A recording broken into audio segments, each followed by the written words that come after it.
कैसे गंवार लोग हैं ये। भला दहेज में सब्जी और भैंस कौन लेकर आता है? पहले से इनके पास इनकी एक गाय जो थी वो कम थी क्या? आजा बहू, यही घर है। अरे ओ हरिया बिरजू, ये सब्जी की टोकरियां घर में रखवा दो और गाय को जाकर तबेले में बांध दो। रूपा बेटी, पूजा की थाल तो लेकर आ, तेरी भाभी की आरती उतारकर उसका गृह प्रवेश भी करना है। जहां शीला और उसकी बहू रूपल को देख गरिमा मुंह बनाती है, तो वहीं शीला अपनी बहू का गृह प्रवेश करके घर में ले जाती है और अपनी गाय को तबेले में बंधवाती है। और रात को गाय की आवाज से बेचारी गरिमा की नींद खुल जाती है। पता नहीं ये गंवार लोग अपने घर के पीछे गाय भैंस बांध कर कैसे सो जाते हैं। यहाँ तो इन गाय भैंस की आवाज से मुझे नींद ही नहीं आ रही। रंजीत, उठो और कुछ करो।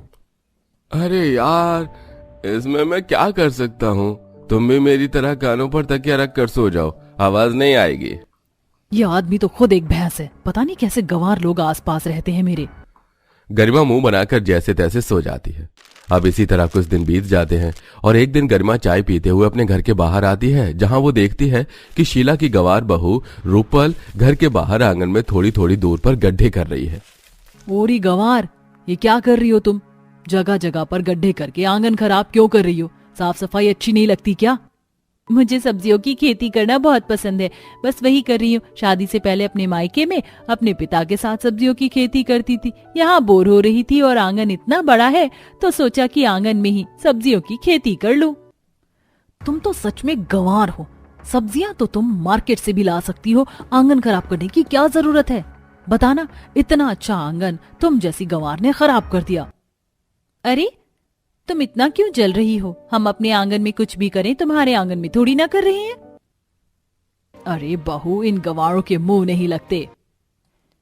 ये लो जी, अगर अपने घर में खेती करता है कोई तो वो गंवार हो जाता है। जाओ, यहाँ से हमारी बहू के काम में दखल ना दो।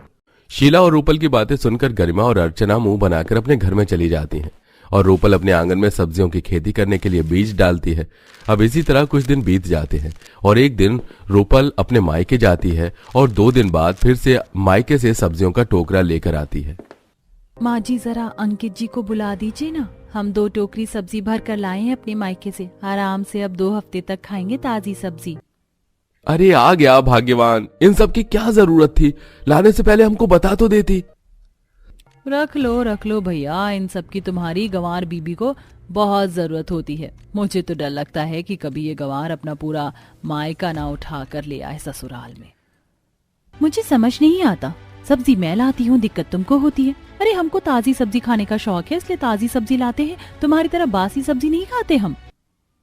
यूं गंवार, जिस तुम बासी सब्जी कह रही हो ना, उसे फ्रेश सब्जियां कहते हैं, जो तुम जैसे गरीब लोग कभी नहीं खरीद सकते। अरे गरिमा, तुम क्यों गंवारों के मुंह लगती रहती हो? इनका जो दिल करता है करने दो ना। हाँ भाभी, आप इन गंवारों के मुंह मत लगो और अंदर चलो। आगे बात न बढ़े इसलिए रंजीत गरिमा को अंदर ले जाता है। अब इसी तरह कुछ समय बीत जाता है और इस बार जब रूपल खुद को अपने मायके नहीं जाती तो उसका भाई उसके लिए कुछ ताजी सब्जियां लेकर घर आ जाता है। बहन, पूरे 20 दिन हो गए तू घर नहीं आई। इसलिए मैंने सोचा कि खुद मैं सब्जियों से भरा टोकरी अपनी बहन के घर दे आऊं। ये तो बहुत अच्छा किया भैया तुमने, सब्जियां भी खत्म होने को थी। अरे ओ मॉडर्न सरपंच की बहुरिया, तनिक बाहर आकर देखो हमारी ताजी सब्जियां। तुम गंवारों के गले में भगवान ने स्पीकर फिट करके भेजा है क्या? जब देखो तब गला ही फाड़ती रहती हो। क्या करूं मैं तुम्हारी ताजी सब्जियों का? सब्जी ले लो, ताजी ताजी हरी हरी सब्जी ले लो, सब्जी ले लो। तुम हमारी सब्जी का कुछ भी नहीं कर सकती। जाकर अपनी सड़ी गली सब्जी उठाओ। आ गया तुम्हारे भैया सब्जी लेकर। रूपल की बातें सुनकर गरिमा का गुस्सा बढ़ जाता है और वो सब्जी वाले के पास जाकर सब्जी लेने लगती है। माँ जी देखिए ना, भैया कैसी सब्जियां लेकर आए हैं। कभी कभी तो मुझे शक होता है कि कहीं ये सच में बासी सब्जी तो नहीं लेकर आते। अरे मैडम, लगता है तुम्हें अपनी पड़ोसन की बात पर विश्वास हो गया है। अरे ये बिल्कुल ताजी सब्जियां हैं, चिंता मत करो। बहुत दिनों से हम इसी से सब्जियां ले रहे हैं। आज से पहले तो तूने कभी शिकायत नहीं की। हाँ भाभी, मुझे तो सब्जी ठीक लग रही है। अच्छा भैया, पैकेट वाली सब्जियां भी तो आती हैं, तुम कल से पैकेट वाली सब्जियां लेकर आना। अरे अम्मा, समझाओ ना अपनी बहू को, यहाँ पर कोई पैकेट वाली सब्जियां नहीं लेता और पैकेट वाली सब्जी बहुत महंगी आती है। भैया, आप सिर्फ मेरे लिए पैकेट वाली सब्जियां ले आना। मुझे यहाँ के गंवार लोगों से मतलब नहीं है। इन्हें क्या पता पैकेट वाली सब्जी और जो गंदगी में उगाई जाती है उन सब्जियों में कितना फर्क होता है। गरिमा सब्जी लेते हुए अपनी पड़ोसन रूपल को सुनाती है। अब इसी तरह कुछ दिन बीत जाते हैं और एक दिन जहां रूपल फोन करके अपने मायके से ताजी सब्जी मंगवाती है तो वहीं महंगे दामों पर गरिमा पैकेट वाली सब्जियां लेती है। आज लाए हो ना भैया आप बिल्कुल फ्रेश और ताजी सब्जियां। माँ जी देख रही हो ना पैकेट वाली सब्जियां, इनका रंग ही उस गंवार रूपल की सब्जियों के रंग से ज्यादा सुंदर है। तो सोचो बनने पर इसका स्वाद कितना अच्छा होगा। जरा ध्यान से काटना सब्जियां, बेचारी पैकेट में बंद होकर कहीं खराब ना हो गई हो। रूपल बहू, तू हमारी चिंता मत कर, तू अपनी सब्जियां देख। आखिर कब तक अपने मायके वालों से मांग कर खाएगी। खुद की खेती करी है, अब समय आ गया है अपने खेत से सब्जियां तोड़ ले। इतना बोलकर अर्चना गरिमा के साथ घर में चली जाती है तो वहीं रूपल अपने आंगन में लगे छोटे से खेत से ताजी सब्जियां तोड़कर खाना बनाती है। समय यूं ही गुजरता है और एक दिन सब्जी वाला सब्जी बेचने नहीं आता। माँ जी पिछले 3 दिनों से सब्जी वाला नहीं आ रहा है, घर में सब्जियां भी नहीं है। आप मेरे साथ मार्केट चलो, हम मार्केट से पैकेट वाली सब्जी लेकर आएंगे। अरे अर्चना बहन मार्केट क्यों जा रही हो? देखो हमारे आंगन में कितनी सारी सब्जियां हैं, आज तुम हमसे ले लो।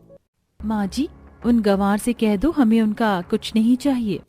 गरिमा अकड़ दिखाकर अपनी सास के साथ मार्केट जाती है जहां उसे वही सब्जी जो उसने सब्जी वाले से 400 रुपए पैकेट ली थी वो उसे मार्केट में 300 रुपए पैकेट मिलती है।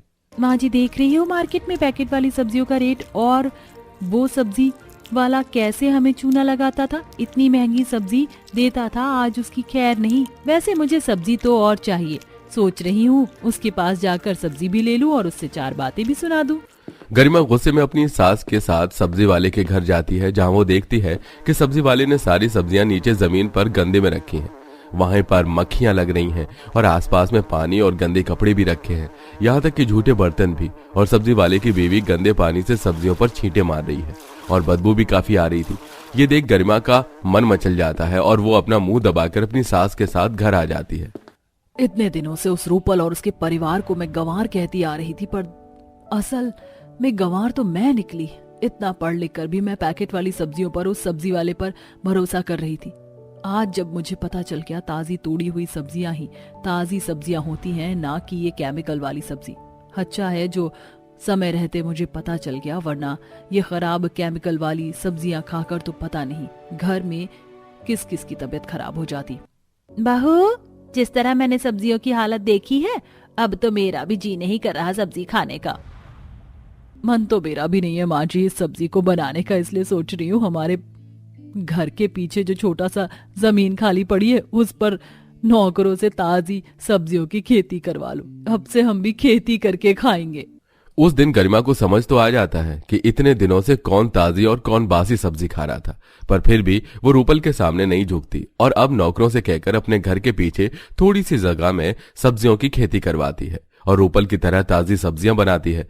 और कई बार तो वो रूपल दूसरे लोगों से सब्जी की अदला बदली भी करती ताकि हर रोज ताजी और नई फ्रेश सब्जी खा सके।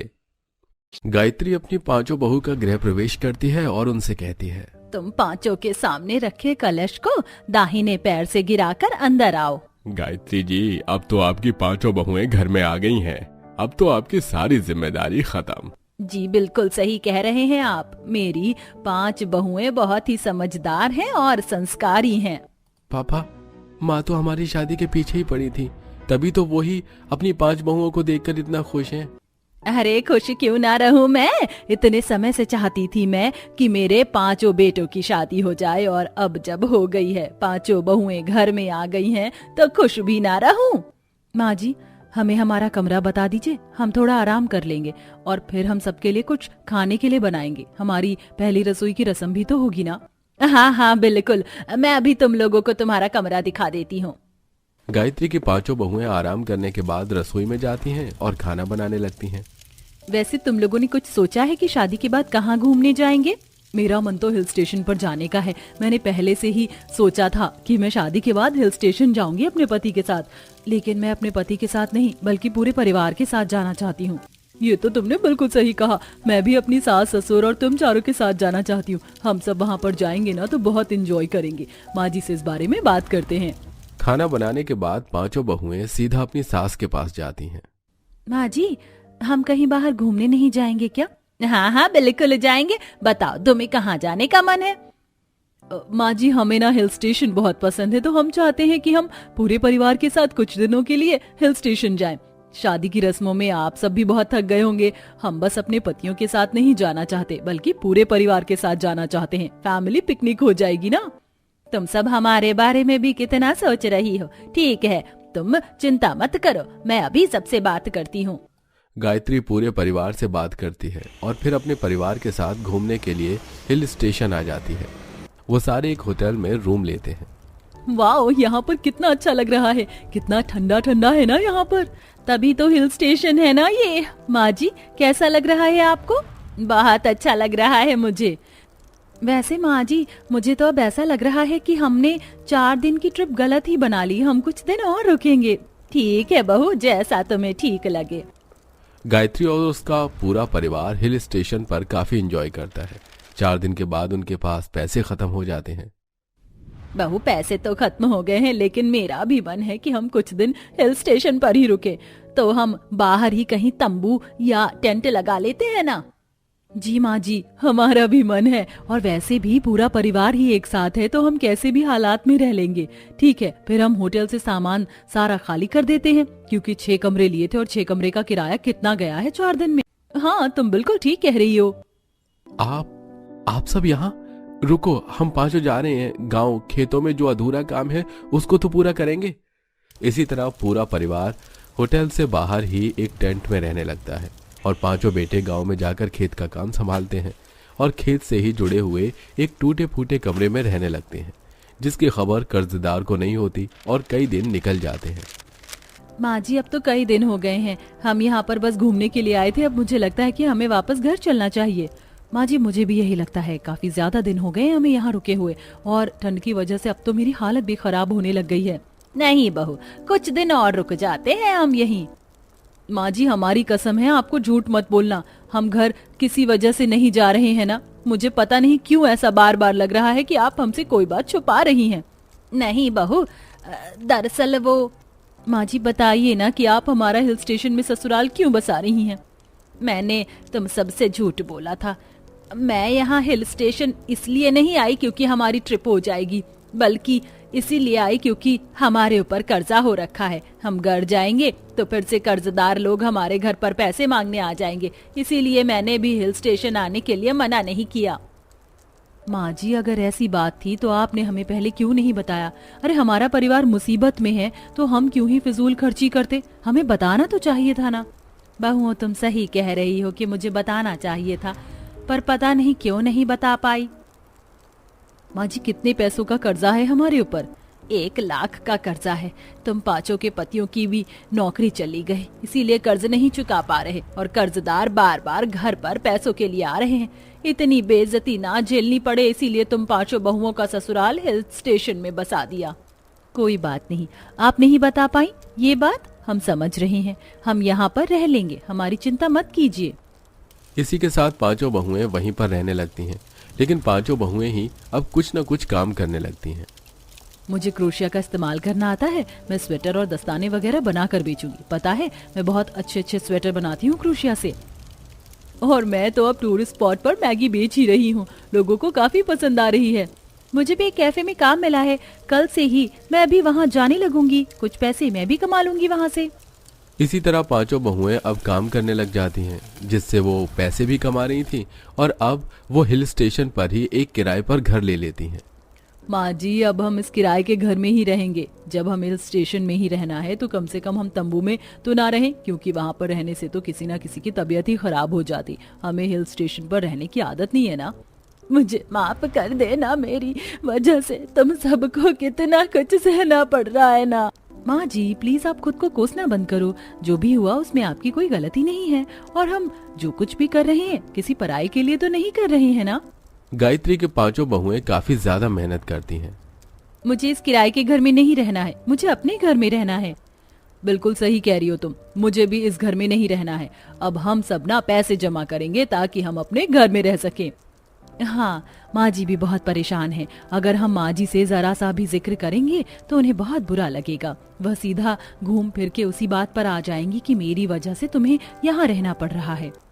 हम माँ जी को बिना बताए ही अपने घर के लिए पैसे जोड़ते हैं। पांचों बहुएं मिलकर और मेहनत करती हैं और पैसे जमा करने लगती हैं। एक शाम पांचों पैसे गिन रही होती हैं। अभी भी इसमें 20,000 कम है। आप सब यहाँ गांव वापस कब आओगे? हमें यहाँ बहुत परेशानियां हो रही हैं।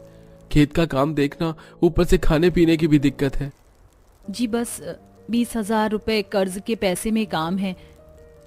जैसे ही वह पूरे हो जाएंगे हम गांव आ जाएंगे। अरे पैसों की चिंता मत करो, 20-30 हजार तो हमने भी जोड़ लिए हैं। बस आप सब गांव आ जाओ, कर्जदार के मुंह पर पैसे फेंक कर मारेंगे और अपने ही घर में रहेंगे। ठीक है, हम माँ से बात करते हैं और जल्द से जल्द आते हैं। जब पूरे पैसे जमा हो जाते हैं तो सारे पैसे लेकर अपनी सास के पास जाती है।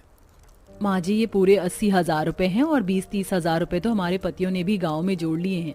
जिनसे भी पैसे लिए हैं आप उन्हें ये पैसे दे दीजिए और कर्ज खत्म कर दीजिए। पर इतने सारे पैसे तुम पांचों के पास आए कहाँ से? माँ जी हमने 4 महीने हो गए हैं। 4 महीने से हम कुछ ना कुछ काम तो कर ही रहे हैं ना। और वैसे भी हम पांचों ने ठान लिया था कि अब हम इस हिल स्टेशन में और नहीं रहने वाले, इसीलिए हम पैसे जमा करने लग गए थे और ये हमारे जमा किए हुए ही पैसे हैं। बहू सच में तुम पांचों की वजह से ही हम अपने घर में जा पाएंगे। मैंने तो उम्मीद ही छोड़ दी थी कि हम अपने घर में कभी जा भी पाएंगे कि नहीं। हम कल ही यहाँ से निकलते हैं। गायत्री जी, बहुओं को ऐसे ही घर की लक्ष्मी नहीं कहा जाता है। बहुएं वाकई में घर की लक्ष्मी होती ही हैं। गायत्री अगले ही दिन अपने पूरे परिवार के साथ वापस घर आती है। जिनसे पैसे लिए थे उन्हें पैसे देती है। ये लो आपके पैसे, अब आप हमारे घर कभी मत आना पैसे मांगने। अरे वाह, पैसे आते के साथ अकड़ भी आ गई, वरना तो अपने पूरे परिवार के साथ ही तुम लोग गायब हो गए थे। तुम्हें अपने पैसों से मतलब होना चाहिए और ये रहे तुम्हारे पैसे। पैसे चुकाने के बाद गायत्री को काफी हल्का हल्का महसूस होता है और वो अपनी बहुओं से कहती है, अब मुझे अपना घर वाकई में अपना लग रहा है, क्योंकि अब हमें किसी का कर्ज नहीं चुकाना। मेरी बहू ने सब कर्ज चुका दिया। माँ जी अब रोना मत, अब रोने के दिन चले गए। अब बस आप खुश रहिए। हाँ हाँ बहू, 5 समझदार बहुएं हैं मेरी, और इतनी समझदार बहू के होते हुए किसी भी सास के रोने के दिन आ ही नहीं सकते।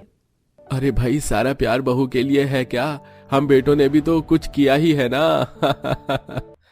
इसी के साथ हिल स्टेशन में बसे ससुराल को गायत्री की 5 बहुएं वापस अपने असली जगह पर ले आती हैं और खुशी खुशी रहती हैं।